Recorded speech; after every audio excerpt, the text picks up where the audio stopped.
السلام علیکم ورحمۃ اللہ وبرکاتہ۔ الحمد للہ الذی ہدانا لہذا وما كنا لنہتدی لولا ان ہدانا اللہ۔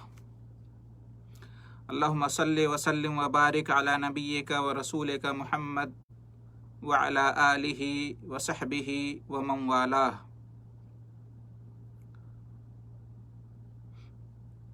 سبحانک لا علم لنا الا ما علمتنا انک انت العلیم الحکیم۔ اللہم علمنا ما ينفعنا وانفعنا بما علمتنا انک انت العلیم الحکیم۔ رب اشرح لی صدری ویسر لی امری واحلل عقدۃ من لسانی یفقہوا قولی۔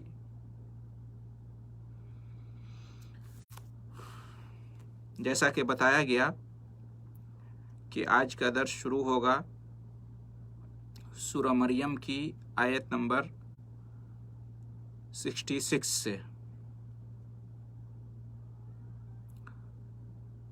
16واں پارہ ہے، سورہ ہے مریم،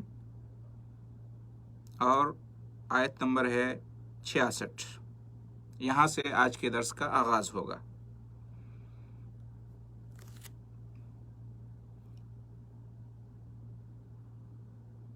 اس آیت میں اللہ نے ارشاد فرمایا وَيَقُولُ الْإِنسَانُ أَإِذَا مِتُّ لَسَوْفَ أُخْرَجُ حَيًّا۔ اس کا ترجمہ یہ ہے کہ اور انسان کہتا ہے کہ کیا جب میں مر جاؤں گا تو قبر سے زندہ نکالا جاؤں گا۔ اگلی آیت 67 میں ہے، اللہ نے فرمایا کیا انسان یہ بات یاد نہیں رکھتا ہے کہ ہم نے اس کو پہلے بھی پیدا کیا تھا جب وہ کچھ بھی نہیں تھا۔ اگلی آیت 68 میں ہے، بس آپ کے رب کی قسم ہم انہیں اور شیاطین کو ضرور اکٹھا کریں گے، پھر انہیں جہنم کے گرد حاضر کریں گے، اس حال میں کہ وہ گھٹنوں کے بل گرے ہوں گے۔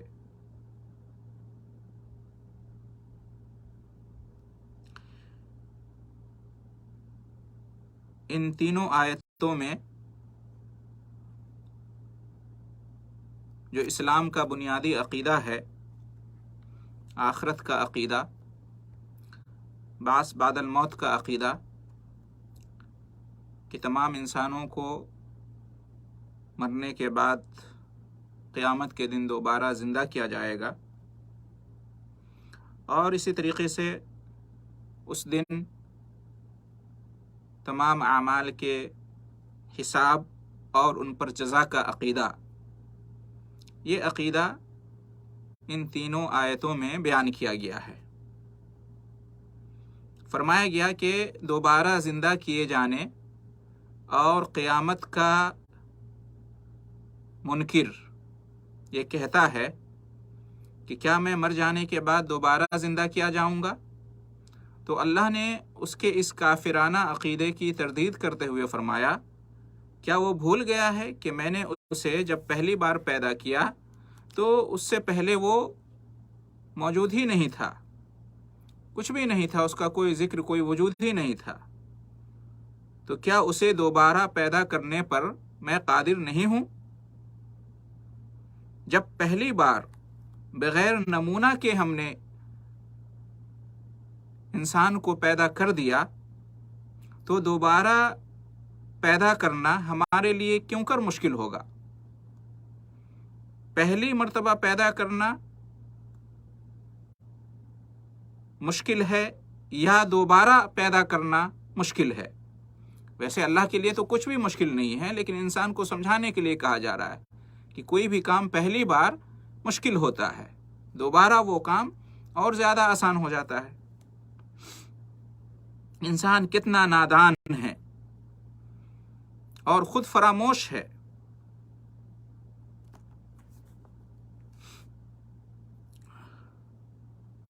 انسان خود فراموشی ہی کی وجہ سے خدا فراموش بنا ہوا ہے۔ انسان اگر اپنے آپ کو پہچان لے تو اپنے رب کو بھی پہچان لے، اپنے رب کی قدرت اور عظمت کو بھی جان لے۔ اللہ رب العالمین نے فرمایا کہ اے میرے نبی، ہم ان تمام منکرین قیامت، جو قیامت کے انکاری ہیں، ان تمام کو اور شیاطین کو بھی میدان حشر میں جہنم کے گرد جمع کریں گے، اس حال میں کہ وہ مارے خوف اور دہشت کے ذلیل و خوار اور گھٹنوں کے بل بیٹھے جہنم کو دیکھ رہے ہوں گے۔ کھڑے ہونے کی ان کے اندر طاقت ہی نہیں ہوگی۔ مفسرین کہتے ہیں کہ اللہ جو ہے اپنی ذلیل ترین مخلوق شیاطین کے ساتھ منکرین قیامت کا حشر کیوں کرے گا؟ تاکہ ان کی حقارت ظاہر ہو۔ نیز اس طرف بھی اشارہ مقصود ہوگا کہ ان کا کفر اور شرک اور حق کا انکار شیطانوں کی پیروی کا نتیجہ تھا، اس لیے پیروکار اور پیشوا دونوں جہنم میں اکٹھا کر دیے جائیں گے۔ اس کے بعد اگلی آیت 69 میں فرمایا، پھر ہر جماعت میں سے ہم ایسے لوگوں کو الگ کر لیں گے یا جدا کر دیں گے جو اللہ سے سرکشی میں بہت بڑھ گئے تھے۔ آیت نمبر 70، پھر ہم یقیناً ان لوگوں کو خوب جانتے ہیں جو جہنم میں داخل ہونے کے زیادہ مستحق ہیں۔ یعنی ان دونوں آیتوں میں کیا کہا گیا کہ ان تمام جماعتوں میں سے اللہ ان لوگوں کو الگ کرے گا جو دنیا میں زیادہ سرکش اور متکبر تھے، اپنی خواہشات نفس کی پیروی کرتے تھے اور احکام الہی کی کوئی پرواہ نہیں کرتے تھے۔ اللہ نے کہا کہ ہم زیادہ جانتے ہیں کہ وہ جہنم میں داخل کیے جانے اور اس کی آگ میں جلائے جانے کے زیادہ مستحق ہیں، چنانچہ پہلے انہیں جہنم میں ڈالا جائے گا، پھر ان کے بعد دوسرے جہنمیوں کو جہنم میں ڈالا جائے گا۔ آیت نمبر 71، اور تم میں سے ہر شخص اس پر سے ضرور گزرے گا اور یہ آپ کے رب کا حتمی فیصلہ ہے۔ آیت نمبر 72، پھر ہم ان کو بچا لیں گے یا نجات دے دیں گے جو دنیا میں اللہ سے ڈرتے تھے، تقوی والے تھے، اور ظالموں کو اس میں گھٹنوں کے بل گرا چھوڑیں گے۔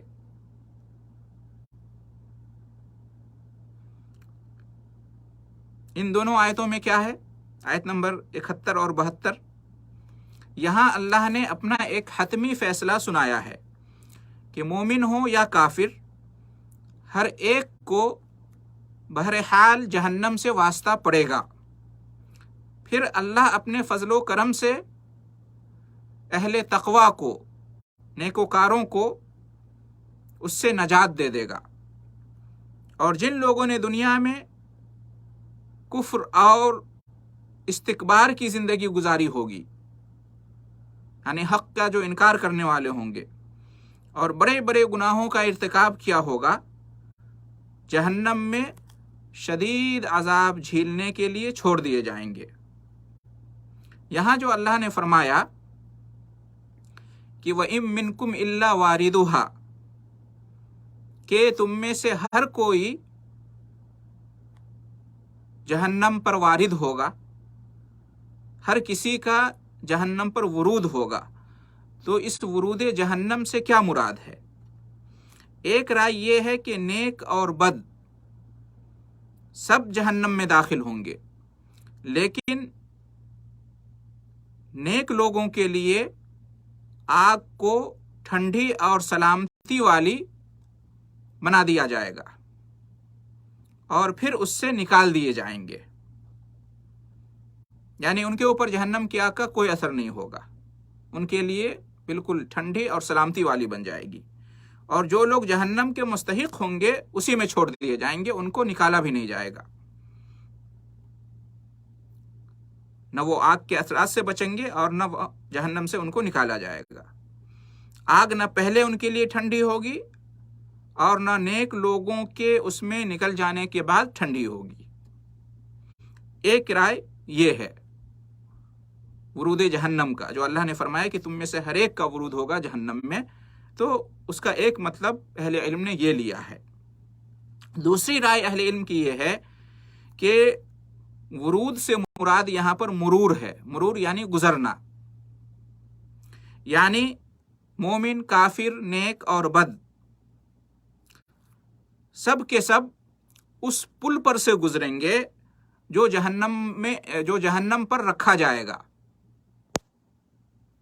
پل صراط سے جو مشہور ہے، اس پل پر سے سب گزریں گے، مومن بھی، کافر بھی، اچھے بھی، برے بھی۔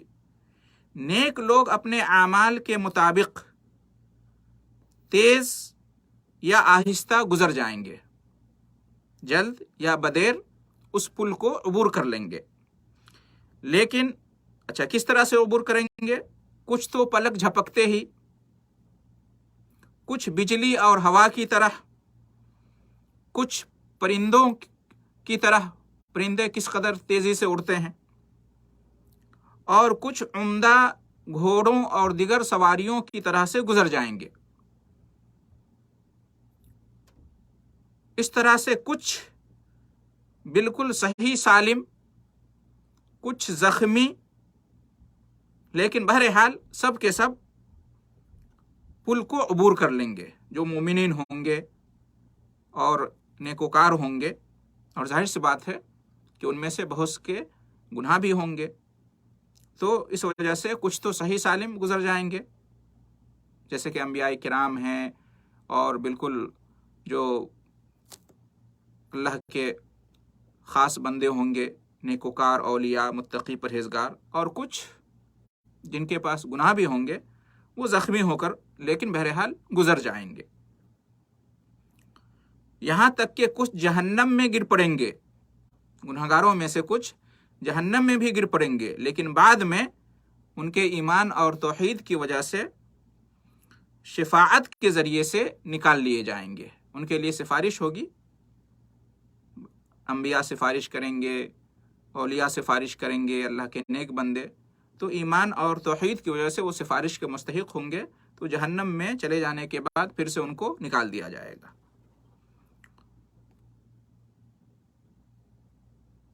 یہ ان کی بات ہوئی جو جہنم پر جو پل ہوگا اس سے گزریں گے اور جہنم سے نجات پا جائیں گے۔ لیکن جو کافر ہوں گے، مشرک ہوں گے، جو غیر مسلم ہوں گے، اور جن کے گناہ ان کی نیکیوں پر غالب ہوں گے، نہایت بدکار لوگ، گناہگار لوگ، تو یہ سب جہنم کے سزاوار ہوں گے، جہنم کے حقدار ہوں گے، اس لیے اللہ کے حکم سے اس میں گر جائیں گے اور پل کو کراس نہیں کر پائیں گے اور وہاں سے اس کو عبور نہیں کر پائیں گے۔ یہ دوسری رائے ہے اہل علم کی، اور یہی رائے زیادہ بہتر ہے۔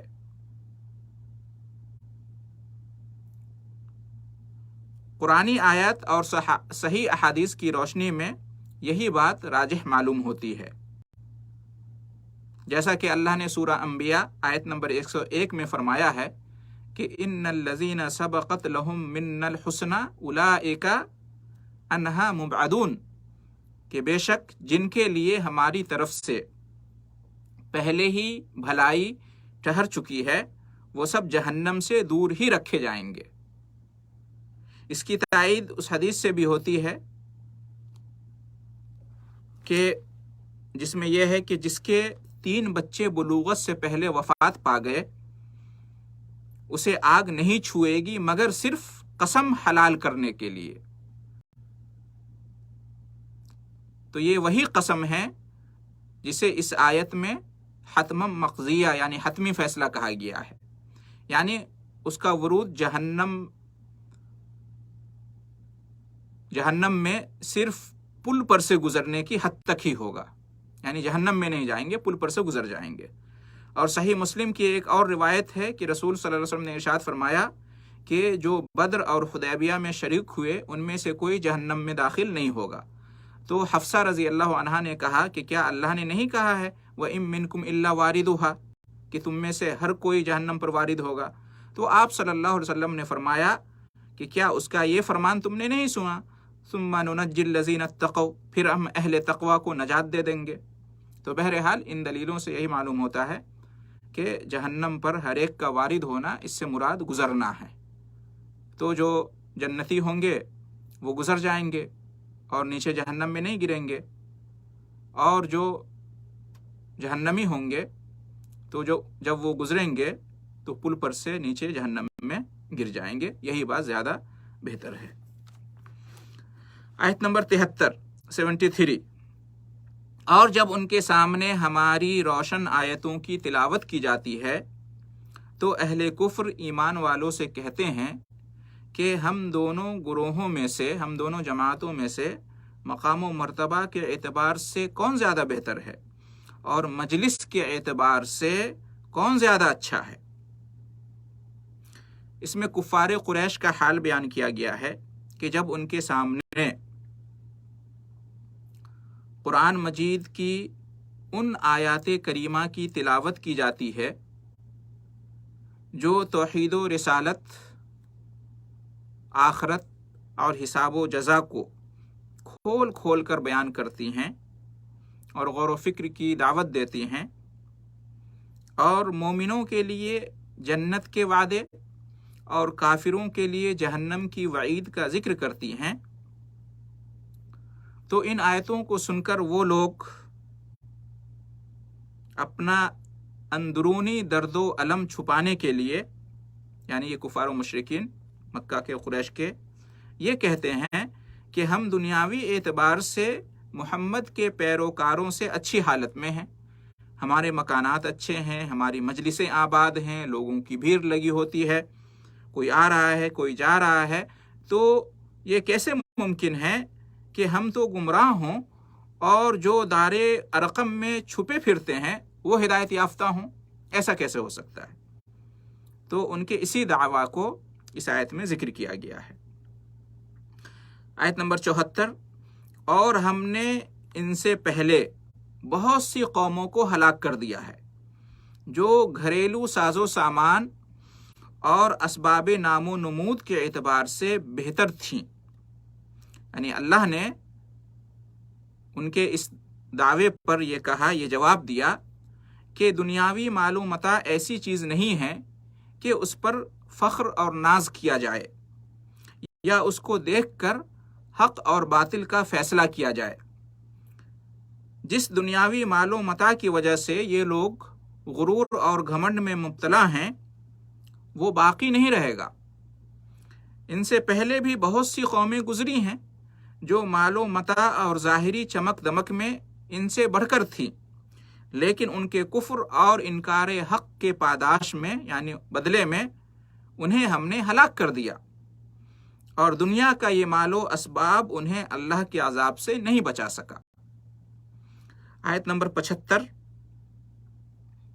آپ کہہ دیجئے کہ جو گمراہ ہو جاتا ہے اسے رحمان خوب ڈھیل دے دیتا ہے، یہاں تک کہ جب وہ اس چیز کو دیکھ لیں گے جس کا ان سے وعدہ کیا جاتا رہا ہے، یا دنیاوی عذاب یا قیامت، چیز سے مراد یہ ہے، تو انہیں معلوم ہو جائے گا کہ مرتبہ کے اعتبار سے کون زیادہ برا ہے اور افراد کے اعتبار سے کون زیادہ کمزور ہے۔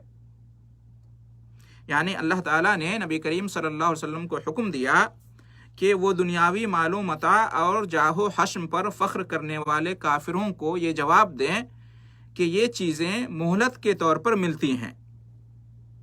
جو لوگ کفر و شرک اور کفر و عناد کو اپنا شیوا بنا لیتے ہیں، اللہ ایسے لوگوں کے بارے میں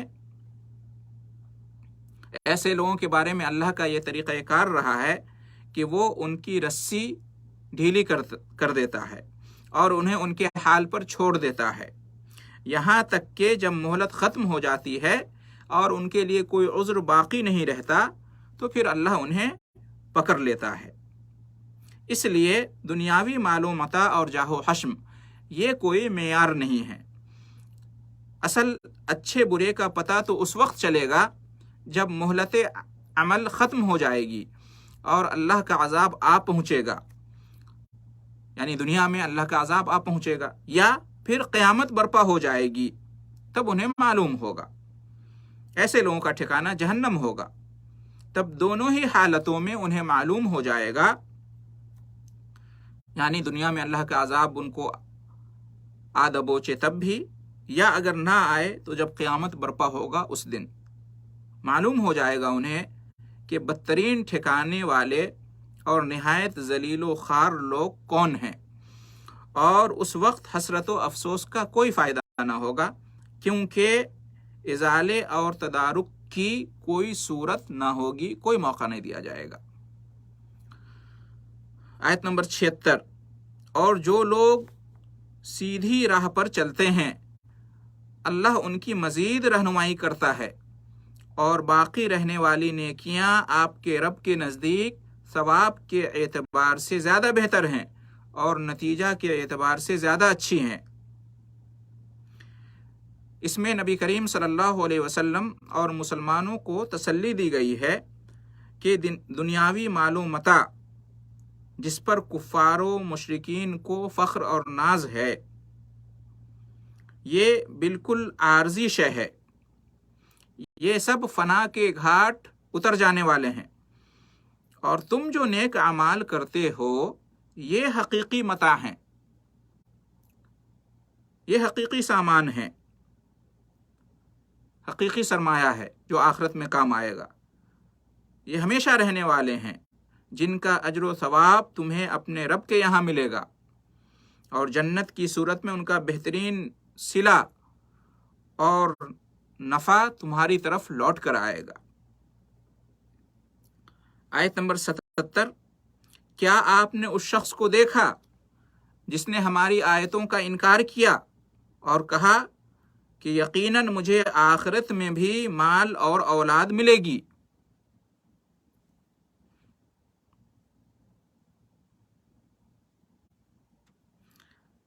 آیت نمبر 78، کیا وہ غیب کی خبر رکھتا ہے یا اس نے رحمان سے کوئی عہد لے رکھا ہے؟ آیت نمبر 79، ہرگز نہیں، دونوں میں سے کوئی بات نہیں ہے، وہ جو کچھ کہہ رہا ہے اسے ہم لکھ رہے ہیں اور اس کے لیے ہم عذاب کو خوب بڑھا دیں گے، اور وہ جس مال و اولاد کی بات کر رہا ہے اسے ہم اس سے واپس لے لیں گے اور وہ تنہا ہمارے سامنے آئے گا۔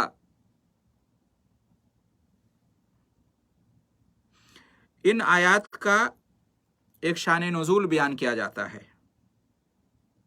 یہ جو آیتیں ہیں 77 سے لے کر 80 تک، ان آیتوں کا شان نزول یہ بیان کیا جاتا ہے کہ حضرت خباب بن ارت رضی اللہ عنہ لوہار کا کام کرتے تھے، اور العاص بن وائل جو کہ کافر تھا اور اسلام کا شدید دشمن تھا، اس کے یہاں اس کے ذمے ان کا قرض باقی تھا، یعنی حضرت خباب بن ارت رضی اللہ تعالی عنہ کا قرض عاص بن وائل کے ذمے تھا۔ جب حضرت خباب نے اس سے اپنی رقم کا مطالبہ کیا تو اس نے کہا کہ جب تک تم محمد صلی اللہ علیہ وسلم کی نبوت کا انکار نہیں کرو گے میں تمہارے پیسے واپس نہیں کروں گا، تمہاری رقم نہیں دوں گا۔ تو اس پر حضرت خباب نے کہا کہ یہ کام تو مر کر دوبارہ زندہ ہو جائے تب بھی نہیں کروں گا، یعنی میں محمد صلی اللہ علیہ وسلم کی رسالت کا انکار نہیں کرنے والا کسی بھی حال میں۔ تو یہ سن کر اس نے کہا، عاص بن وائل نے، کہ اچھا پھر ایسے ہی صحیح، جب مجھے مرنے کے بعد دوبارہ اٹھایا جائے گا اور وہاں بھی مجھے مال و اولاد سے نوازا جائے گا تو وہاں پر میں یہ رقم ادا کر دوں گا، تمہارا پیسہ واپس کر دوں گا۔ تو اس وقت اللہ تعالیٰ نے یہ آیتیں نازل کیں اور فرمایا کہ یہ جو دعویٰ کر رہا ہے کہ اس کے کیا، یہ جو دعویٰ کر رہا ہے کہ دوبارہ اٹھایا جاؤں گا تو وہاں بھی مجھے نعمتوں سے نوازا جائے گا، کیا اس کے پاس غیب کا علم ہے؟ کیا وہ غیب کا علم رکھتا ہے کہ قیامت کے دن اس کے پاس مال اور اولاد ہوگی؟ یا اس نے اللہ سے کوئی عہد و پیمان کر رکھا ہے؟ ہرگز نہیں، ایسی کوئی بات نہیں ہے۔ ہم اس کی زبان درازی اور جھوٹ بیانی کو لکھ رہے ہیں اور قیامت کے دن اس کے سبب اس کے عذاب میں اضافہ کر دیں گے اور موت کے ذریعے اس سے تمام دنیاوی مال و متاع اور اولاد اور جتھا چھین لیں گے، یعنی دنیا سے وہ خالی ہاتھ جائے گا، سب کچھ اس کا یہیں رہ جائے گا، اور وہ میدان حشر میں تنہا اور خالی ہاتھ آئے گا، کچھ بھی اس کے پاس نہیں ہوگا۔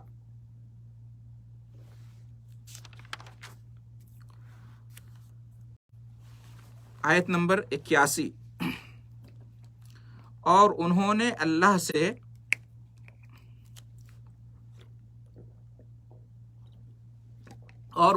اللہ کے سوا بہت سے معبود بنا لیے تاکہ وہ ان کی حمایت کریں۔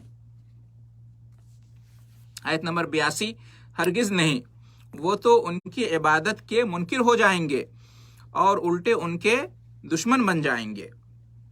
ان دونوں آیتوں میں کیا ہے؟ مشرکین نے اللہ کے سوا اپنے لیے دوسرے معبود بنا لیے تاکہ وہ اللہ کے نزدیک سفارش بن کر ان کی حمایت کریں گے اور عزت کا سبب بنیں گے۔ یعنی مشرکین کا یہ گمان ہے اپنے بتوں کے بارے میں یا جنہیں اللہ کے ساتھ شریک کرتے ہیں ان کے بارے میں کہ قیامت کے دن وہ ان کے کام آئیں گے۔ اللہ نے فرمایا کہ قیامت کے دن معاملہ ان کے خیال اور گمان کے برعکس ہوگا۔ وہ جو گمان رکھتے ہیں ایسا ہرگز نہیں ہوگا۔ یہ جھوٹے معبود ان کی عبادت کا انکار کر دیں گے، یعنی آج دنیا میں جو جھوٹے معبودوں کی یہ پوجا کرتے ہیں، یہ جھوٹے معبود اس دن مکر جائیں گے اور ان کے معبود ہونے کا انکار کر دیں گے اور ان کے دشمن بن جائیں گے، ان کے مخالف بن جائیں گے، ان کے خلاف جائیں گے۔ اسی کا بیان ہے آیت نمبر 81 اور 82 میں۔ آیت نمبر 83، کیا آپ نہیں دیکھتے کہ ہم نے شیطانوں کو کافروں کے پیچھے لگا رکھا ہے، وہ انہیں کفر اور نافرمانی پر خوب ابھارتے ہیں، اکساتے ہیں۔ آیت نمبر 84، پس آپ ان کے بارے میں جلدی نہ کیجیے، ہم ان کے دن گن رہے ہیں۔ ان دونوں آیتوں میں کیا ہے؟ نبی کریم صلی اللہ علیہ وسلم کو خطاب کر کے کہا جا رہا ہے کہ کیا آپ نہیں دیکھ رہے ہیں؟ یہ بات تو بہت واضح ہے کہ ہم نے جنات اور انسانوں کے شیطانوں کو کافروں پر مسلط کر دیا ہے، جو انہیں خواہشات کی غلامی اور جرائم و منکرات کے ارتکاب پر شدت کے ساتھ ابھارتے ہیں، انہیں گمراہ کرتے ہیں، حق و ہدایت کی راہ سے بہکاتے ہیں اور گناہ کی طرف کھینچ کر لے جاتے ہیں۔ اس لیے وہ لوگ شر و فساد کی طرف بہت تیزی کے ساتھ بڑھتے چلے جاتے ہیں۔ لیکن آپ اس بات کی جلدی نہ کریں کہ انہیں سزا دے کر جلد ہلاک کر دیا جائے تاکہ زمین ان سے پاک ہو جائے۔ ہم ان کے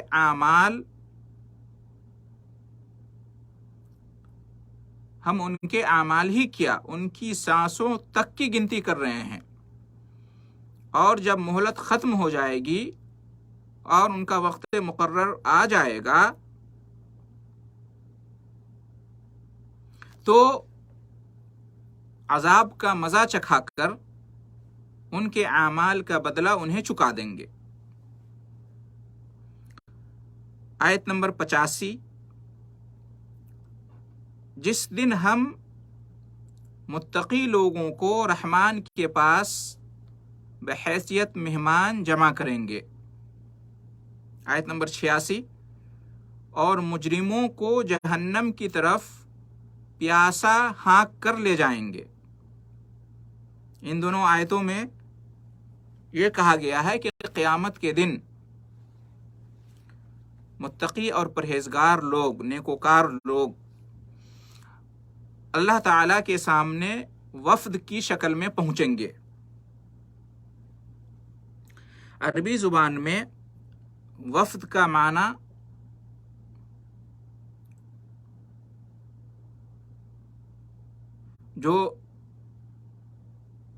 وفد کا معنی کب استعمال ہوتا ہے، کن کے لیے؟ شاہوں اور عظمائے قوم کے سامنے، بادشاہوں کے سامنے اور بڑے لوگوں کے سامنے انعامات اور مکافات حاصل کرنے کے لیے جن کا آنا ہوتا ہے، جو لوگ شاہی دربار میں آتے ہیں انعامات حاصل کرنے کے لیے، تو ان کے لیے وفد کا استعمال ہوتا ہے۔ گویا آیت کریمہ میں اس بات کی طرف اشارہ ہے کہ اللہ کے دربار میں اس کے متقی اور پرہیزگار بندے اعزاز اور اکرام کے ساتھ پہنچیں گے، یعنی ان کی تکریم کی جائے گی اللہ کے یہاں، اور ان کے مقابلے میں جو مجرم لوگ ہوں گے وہ نہایت اہانت آمیز، یعنی ذلت و رسوائی کے ساتھ بھوکے پیاسے جانوروں کے مانند جہنم کی طرف ہانک دیے جائیں گے۔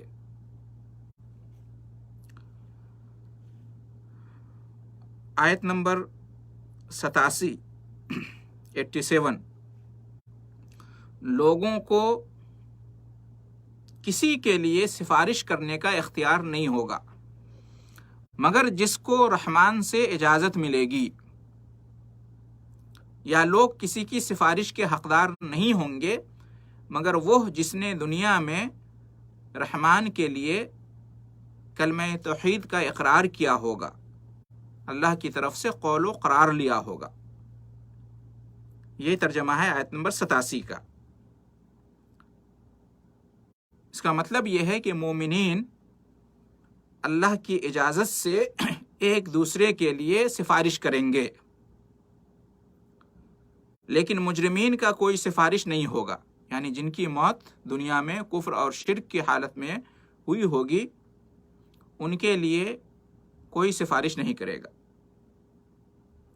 یہاں جو کہا گیا کہ اللہ سے قول و قرار لیا ہوگا، اس عہد و پیمان اور قول و قرار سے مراد ایمان ہے، توحید ہے، تقویٰ ہے، یعنی جو مومنین ہوں گے، لا الہ الا اللہ کی گواہی دینے والے، اور جو لوگ ایمان، توحید اور تقویٰ کے مطابق دنیاوی زندگی میں عمل کرنے والے رہے ہوں گے، وہی دوسرے مومنوں کی سفارش کریں گے، دوسرے ایمان والوں کی سفارش کریں گے، اور انہی کے لیے دوسرے مومنین کی سفارش قبول کی جائے گی۔ یعنی یہ ہے کہ مومنین آپس میں ایک دوسرے کے لیے سفارش کریں گے۔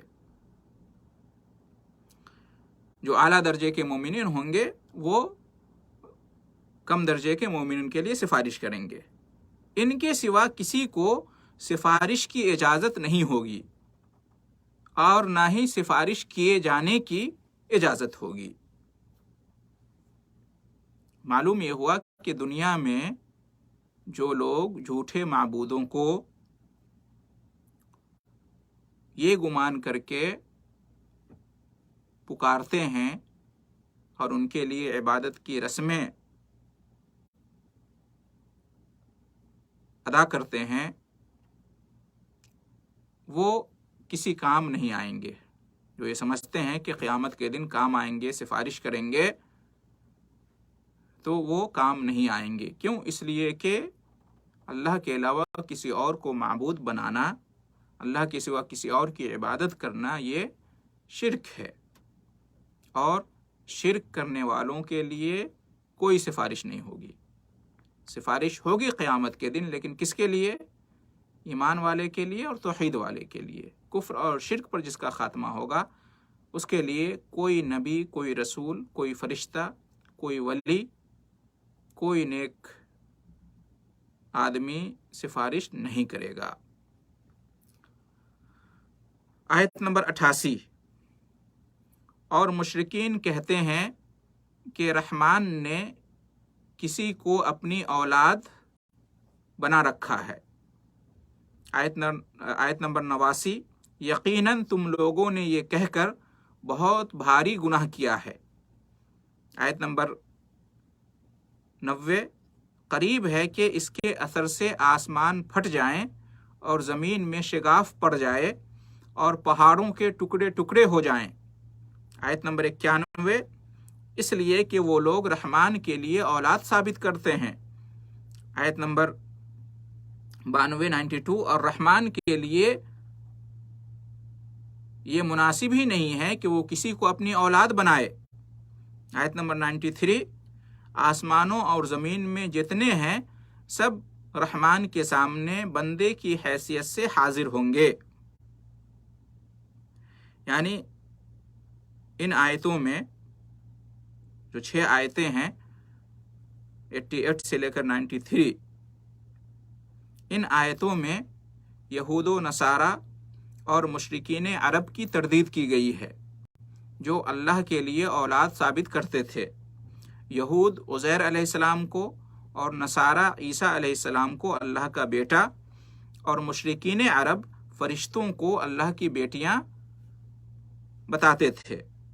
اللہ نے انہیں مخاطب کر کے فرمایا ہے کہ تم لوگوں نے ایک بدترین گناہ کا ارتکاب کیا ہے کہ اللہ کے لیے اولاد ثابت کیا ہے۔ حقیقت یہ ہے کہ ذات باری تعالی کی طرف اولاد کی نسبت کرنا ایسی بری بات ہے کہ مقام ربانی کے لیے شدت غیرت کے سبب قریب ہے کہ آسمان پھٹ جائیں، زمین میں شگاف پڑ جائے اور پہاڑ پاش پاش ریزے ریزے ہو جائیں، اس لیے کہ یہ بات کسی طرح مناسب ہی نہیں ہے کہ اللہ کی کوئی اولاد ہو۔ وہ تو تمام مخلوقات کا خالق اور موجد ہے، اولاد تو مخلوق کی ہوتی ہے، اور جب قیامت ہوگی تو آسمان و زمین میں پائی جانے والی تمام مخلوقات، تمام انس و جن اور فرشتے اور سب کے سب اپنی عبودیت کا اظہار کرتے ہوئے، یعنی اللہ کا بندہ اور غلام بن کر نہایت خشوع اور خضوع کے ساتھ، نہایت عاجزی انکساری کے ساتھ اللہ کے حضور کھڑے ہوں گے۔ اس کے لیے اولاد کا ہونا خلاف عقل بات ہے، یعنی بالکل غیر معقول بات ہے کہ اللہ کی اولاد ہو۔ وہ تو اپنی تمام مخلوقات سے بے نیاز ہے۔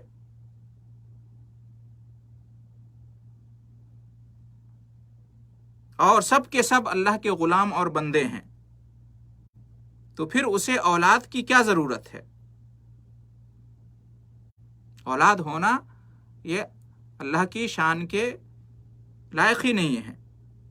اولاد تو مخلوق کی ہوتی ہے جو اپنے لیے دنیاوی زندگی میں یار و مددگار کی محتاج ہوتی ہے، جبکہ اللہ تعالیٰ کسی کا محتاج نہیں، وہ تو بے نیاز ہے۔ تو اس طرح سے اس میں جو اللہ کے لیے اولاد ثابت کرتے ہیں ان پر رد کیا گیا ہے۔ آیت نمبر 94 اور 95، اللہ نے ان سب کو پوری طرح گن رکھا ہے اور سب کے سب قیامت کے دن اس کے سامنے تنہا آئیں گے۔ یعنی اللہ نے آسمان اور زمین میں پائی جانے والی تمام مخلوقات کو کلی طور پر احاطہ کر رکھا ہے، گن رکھا ہے، اور ایک ایک کو شمار کر رکھا ہے۔ سب اس کے قابو اور گرفت میں ہیں، کوئی اس سے مخفی ہے نہ مخفی رہ سکتا ہے۔ اگر ان میں سے کوئی معبود ہوتا، یعنی اللہ کی مخلوقات میں سے کوئی معبود ہوتا، یا اللہ کا بیٹا ہوتا یا بیٹی ہوتی، تو اسے یقیناً اس کی خبر ہوتی، اللہ کو معلوم ہوتا کہ ہاں میری اولاد ہے۔ اور قیامت کے دن ان مخلوقات کا ایک ایک فرد اللہ کے حضور تنہا آئے گا، ان کا نہ کوئی یار و مددگار ہوگا اور نہ ہی کوئی سفارشی، اور نہ ہی مال وہاں کچھ کام آئے گا۔ ہر شخص خود اپنا اپنا حساب دے گا۔ اور جن کے بارے میں انسان یہ سمجھتا ہے کہ یہ میرے وہاں حمایتی اور مددگار ہوں گے، جیسا کہ کفار و مشرکین اپنے معبودان باطلہ کے بارے میں سمجھتے ہیں، وہاں یہ سب کے سب غائب ہو جائیں گے، ان کے معبودان باطلہ سب غائب ہو جائیں گے، وہاں کوئی کسی کی مدد کے لیے حاضر نہیں ہوگا۔ یعنی یہ معبودان باطلہ اپنے پیروکاروں اور اپنے عبادت گزاروں کی مدد کے لیے اللہ کے سامنے حاضر نہیں ہوں گے۔ اس کا بیان ہے ان دونوں آیتوں میں۔ آیت نمبر 96، بے شک جو لوگ ایمان لائے اور انہوں نے نیک عمل کیا، رحمان ان کے لیے محبت پیدا کر دے گا۔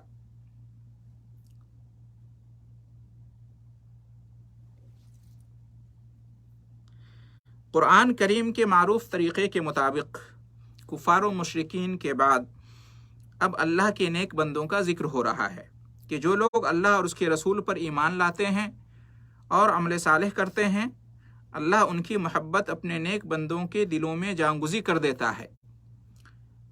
ان کی نیکی اور پارسائی کی وجہ سے بہت سے عام لوگ بھی ان سے محبت کرنے لگتے ہیں، جیسا کہ حدیث میں آیا ہے کہ اللہ جب کسی بندے سے محبت کرتا ہے تو جبریل سے کہتا ہے کہ میں فلاں سے محبت کرتا ہوں، تم بھی اس سے محبت کرو، تو جبریل اس سے محبت کرنے لگتے ہیں۔ پھر آسمان میں اعلان کرتے ہیں کہ اللہ فلاں سے محبت کرتا ہے، تم سب بھی اس سے محبت کرو، تو آسمان والے سب کے سب اس سے محبت کرنے لگتے ہیں۔ پھر زمین والوں کے دلوں میں اس کی محبت ڈال دی جاتی ہے اور مقبولیت اور پذیرائی رکھ دی جاتی ہے۔ تو اس کا بیان ہے آیت نمبر 96 میں۔ آیت کا ایک دوسرا مفہوم یہ بیان کیا گیا ہے کہ نیک بندوں سے اللہ کے اس وعدے کا تعلق قیامت کے دن سے ہے، یعنی اللہ ان کے لیے محبت پیدا کر دے گا، اس کا تعلق قیامت کے دن سے ہے، یعنی جنت میں اللہ اپنے نیک بندوں کو ان کی محبوب چیزیں دے گا۔ اور اس کی توجیہ یہ بیان کی گئی ہے کہ حدیث میں تو نیک لوگ دنیا میں، تو اس کی وجہ یہ بیان کی گئی ہے کہ اس کا تعلق قیامت سے ہے، دنیا سے نہیں ہے، کہ دنیا میں تو اکثر لوگ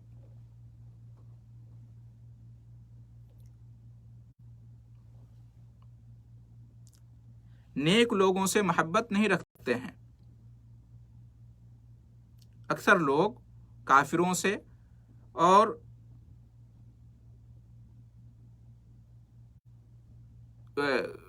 کسی وجہ سے یا بدکاروں سے زیادہ محبت کرتے ہیں۔ جو نیک لوگ ہوتے ہیں کافروں کی نگاہ میں محبوب نہیں ہوتے ہیں، اور بہت سے جو نام کے مسلمان ہوتے ہیں ان کی نظر میں بھی محبوب نہیں ہوتے ہیں۔ لہذا اس کا تعلق دنیا سے نہیں بلکہ آخرت سے ہے۔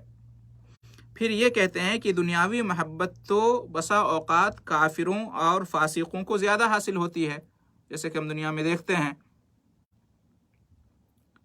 لوگ کس طرح سے دیوانہ بنے ہوتے ہیں، ہیرو ہیروئن کے، کھلاڑیوں کے، نیتاؤں کے، جبکہ وہ لوگ اکثر و بیشتر ان میں سے فاسق اور فاجر لوگ ہوتے ہیں۔ تو دنیا میں فاسقوں اور فاجروں کی محبت زیادہ نظر آتی ہے۔ تیسری وجہ یہ بیان کی گئی ہے کہ دنیا والے اگر نیکوکاروں سے محبت کرتے ہیں تو یہ ان کے اعمال اور اخلاق کا نتیجہ ہوتا ہے، جبکہ آیت کریمہ میں عطائے ربانی کا وعدہ ہے، یعنی اللہ رب العالمین کی طرف سے عطیہ ہوگا، اللہ رب العالمین کی طرف سے انعام دیا جائے گا جو اخروی منافع اور فوائد کے ذریعے پورا ہوگا۔ تو بہرحال دونوں بات کہی گئی ہے اس آیت کے اندر کہ اللہ رب العالمین نیک ایمان والے نیک لوگوں کے لیے محبت پیدا کر دے گا۔ ایک بات یہ بھی کہی گئی کہ دنیا میں محبت پیدا کر دے گا، تو اس سے مراد یہ ہے کہ دنیا میں جو نیک لوگ ہوتے ہیں وہ نیک لوگوں سے محبت کرتے ہیں۔ اور دوسری بات جو کہی گئی ہے کہ نہیں، اس کا تعلق آخرت سے ہے، تو یہ بھی ہوگا آخرت میں اللہ رب العالمین جو ہے ان کو اپنا محبوب بنائے گا، اور محبوب چیزیں اللہ رب العالمین جو ہے انہیں عطا کرے گا۔ آیت نمبر 97، بس ہم نے اس قرآن کو آپ کی زبان میں آسان کر دیا ہے تاکہ اس کے ذریعے آپ متقی لوگوں کو جنت کی بشارت دیں، خوشخبری دیں، اور جھگڑنے والوں کو جہنم سے ڈرائیں۔ اس میں قرآن کو رسول صلی اللہ علیہ وسلم کی زبان میں آسان کرنے کی جو بات کہی گئی ہے، اس کا کیا مطلب ہے؟ اس کا مطلب ہے کہ قرآن کو اس زبان میں اتارا گیا ہے جس کو رسول جانتے تھے، یعنی عربی زبان میں۔ پھر اس کے مضمون کا صاف، روشن اور واضح ہونا بھی اس سے مراد ہو سکتا ہے، یعنی قرآن کا جو مضمون ہے، قرآن کا جو پیغام ہے، قرآن کی جو باتیں ہیں، وہ بالکل روشن ہیں، بالکل واضح ہیں۔ اللہ نے گویا یوں کہا ہے کہ اے میرے نبی، آپ اس قرآن کو لوگوں تک پہنچا دیجئے، یا انہیں قرآن کی آیتیں سنا کر جنت کی خوشخبری اور جہنم سے ڈرا دیجئے، اس لیے کہ ہم نے اسے آپ کی زبان میں اتار کر اس کی قراءت کو بھی اور اس کی تفہیم اور توضیح کو بھی آسان بنا دیا ہے، تاکہ اللہ کے عقاب سے ڈرنے والوں کو آپ جنت کی خوشخبری دیں، اور کفار قریش کو، اور جو بھی اس کی طرح سے کفار قریش کی طرح سے کافر مشرک ہیں، جھگڑالو ہیں، انہیں سب کو جہنم کے عذاب کا خوف دلائیں۔ یہ مقصد ہے قرآن کے نزول کا اور قرآن کو آسان بنانے کا۔ اس سے معلوم ہوا کہ قرآن کریم سے نصیحت حاصل کرنا، قرآن مجید سے ہدایت پانا، قرآن میں تدبر کرنا اور قرآن کو سمجھنا، یہ آسان ہے۔ جو اس کے لیے جد و جہد کرے گا، اللہ رب العالمین اس کی مدد کرے گا، اس کے لیے آسان کر دے گا۔ لہٰذا قرآن کو ترجمہ کے ساتھ پڑھنے سے اور تفسیر کے ساتھ پڑھنے سے اور قرآن کو سمجھنے سے جو ہے لوگوں کو نہیں روکنا چاہیے، جیسا کہ بعض لوگ غلط فہمی کے شکار ہیں اور کہتے ہیں کہ عام لوگ قرآن خود سے پڑھیں گے ترجمہ اور تفسیر سے تو گمراہ ہو جائیں گے۔ ایسی کوئی بات نہیں ہے، بلکہ قرآن کو اللہ نے آسان بنایا ہے اور ہدایت کے لیے نازل کیا ہے، نصیحت کے لیے نازل کیا ہے۔ جو قرآن مجید کو جتنا زیادہ سمجھ کر پڑھے گا، وہ اتنا زیادہ انشاءاللہ ہدایت پائے گا اور نصیحت حاصل کرے گا۔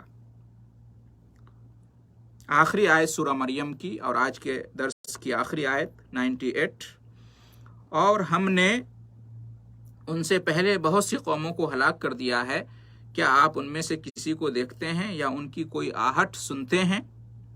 اس آخری آیت میں اللہ نے نبی کو مخاطب کر کے کفار و قریش کو نصیحت کی ہے کہ ہم نے ان سے پہلے بہت سی قوموں کو ہلاک کر دیا جنہوں نے ہمارے رسولوں کی رسالت اور نبوت کا انکار کیا، انہیں جھٹلایا اور ہماری دعوت کے خلاف سازشیں کی۔ ان کا وجود اب باقی نہیں ہے، ان کے نام و نشان ایسے مٹ گئے کہ وہ بھولی بسری یاد بن گئے ہیں۔ تو آپ کی قوم ان لوگوں کے انجام سے عبرت کیوں نہیں حاصل کرتی ہے؟ اللہ رب العالمین فرما رہا ہے رسول صلی اللہ علیہ وسلم سے کہ ان قوموں کے حالات اور ان کی تاریخ انہیں بتا دی گئی ہے، تو پھر یہ لوگ جو آپ کی قوم کے لوگ ہیں کیوں نہیں عبرت حاصل کرتے ہیں، نصیحت حاصل کرتے ہیں، اور اللہ کے حضور اپنے کفر اور شرک سے توبہ کر کے مومن اور مسلمان کیوں نہیں ہو جاتے ہیں؟ اس آخری آیت میں گویا کہ اللہ رب العالمین نے کفار اور مشرکین کو جھنجھوڑا ہے، انہیں عار دلایا ہے۔ اس طرح سے آج کا درس یہیں پر ختم کیا جاتا ہے۔ سورہ مریم الحمدللہ جو ہے مکمل ہو گئی، اور انشاءاللہ آئندہ درس جو ہمارا ہوگا سورہ طٰہٰ کا ہوگا۔ دعا ہے اللہ رب العالمین سے کہ آج کے درس میں اور پچھلے دروس میں جو کچھ بھی ہم نے اللہ رب العالمین کے پیغامات کو جانا ہے، ان پر عمل کرنے کی توفیق عطا فرمائے، اور قرآن مجید کی برکتوں سے دنیا میں بھی اور آخرت میں بھی ہم سب کو ہمکنار کرے۔ آمین۔ وآخر دعوانا ان الحمد للہ رب العالمین، وجزاکم اللہ خیر الجزاء۔